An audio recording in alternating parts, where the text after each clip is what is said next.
The stars helped. Movie stars slash actor, very often it's one and the same thing. But celebrity has to be sold because then the audience knows it's out there and they want to see him or her on screen.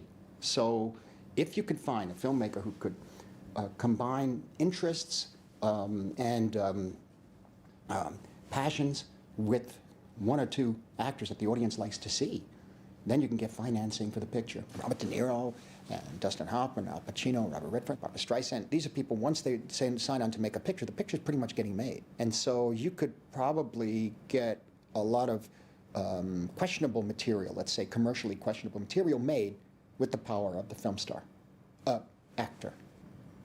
As Americans, we had, yes, personal films, but within the existing genres. Do you revise the genres? Do you adhere to the rules of the genre? And this was a tension that was happening all the time. Because Mean Streets, you could say, is in the crime genre in a way. Maybe not. Taxi Driver? What is that? I'm not quite sure. The boxing genre was always associated with the underworld genre or the gangster genre because of the corruption in the fight game. A city for conquest to a certain extent. Golden Boy, Body and Soul, the setup, the boxing scenes and Somebody Up There Likes Me. The Harder They Fall. These were kind of noirs in a way, but they were about the fight racket. Look, you have a contest, you're going to bet on it. It's very simple. We lived in a hallway, basically. You know, and the hallways were really, you got to like them. They were beautiful. If you look at my movies, there's hallways everywhere. And the narrower the hallway, the better. The lighting for me is a naked light bulb in a hallway. After a while, it's depressing, and after a while, you find it beautiful. That's what I saw. That's what I grew up seeing. That was normal to me. That was life. On television or in a newspaper with Eisenhower playing golf, that was ancient. That was Mars. The way I saw it, Michael Chapman, he understood that immediately. Chapman, he was called the poet of cinematography. He's just amazing with his work. Also, as a man who was not afraid of referencing Vermeer to Roger Corman.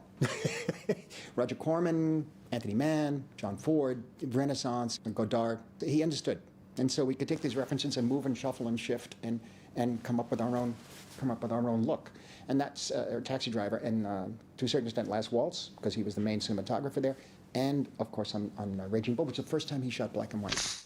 I would have hoped to continue making pictures for this amount of time, but there were several periods after the making of Raging Bull where I decided that pretty much I don't really want to make features anymore, and to explore documentaries, explore longer forms in television, elements of religious subject matter or spiritual subject matter. There were times I wondered how much more I could really do, or what I'd be interested in doing. A lot of it, particularly in the documentaries I'm making, are exploring those other areas, because the documentary is free form.